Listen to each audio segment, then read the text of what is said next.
Haleluya, Bwana Yesu asifiwe. Mungu akubariki sana. Roho Mtakatifu nakualika utufundishe neno lako katika jina la Yesu. Amina.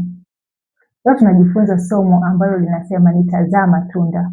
Somo hili tunalipata katika kitabu cha Mathayo Mtakatifu sura ile ya 13 mstari wa 24 mpaka wa 30. Hapa Bwana Yesu Kristo alikuwa akielezea mfano wa magugu, kwamba akawatolea mfano mwingine akisema, ufalme wa mbinguni umefanana na mtu aliyepanda mbegu njema katika konde lake. Lakini watu walipolala, akaja adui yake akapanda magugu katikati ya ngano. Umeona? Kwa hiyo huyu alipanda ngano, lakini adui akaja akapanda magugu. Wale wafanyakazi wake walipomwambia kwamba tukayatoe yale magugu, akasema hapana, kwa sababu vinafanana, vikiwa vidogo vyote vinafanana, ngano na magugu vinafanana.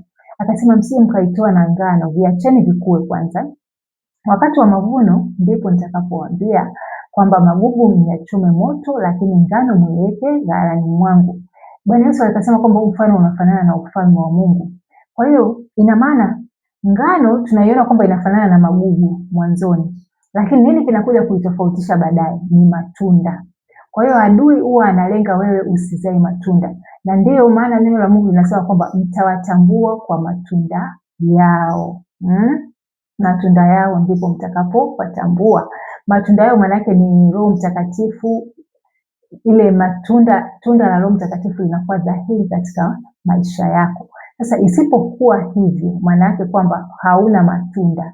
Roho Mtakatifu asipokuongoza, maana yake kwamba hauna matunda.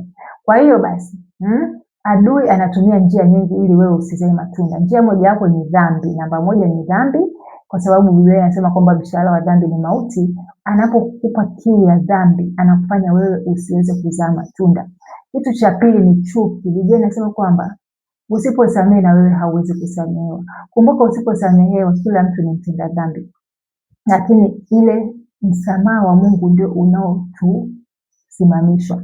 Sasa usiposamehewa kwa sababu ya kutokusamehe kwako, maana yake hauwezi kuurithi uzima wa milele. Kitu cha tatu ni mitandao ya kijamii.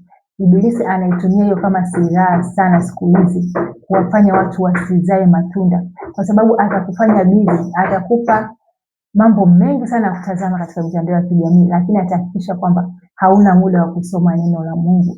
Na kumbuka, neno la Mungu ndio taa ya maisha yetu. Amina. Barikiwa.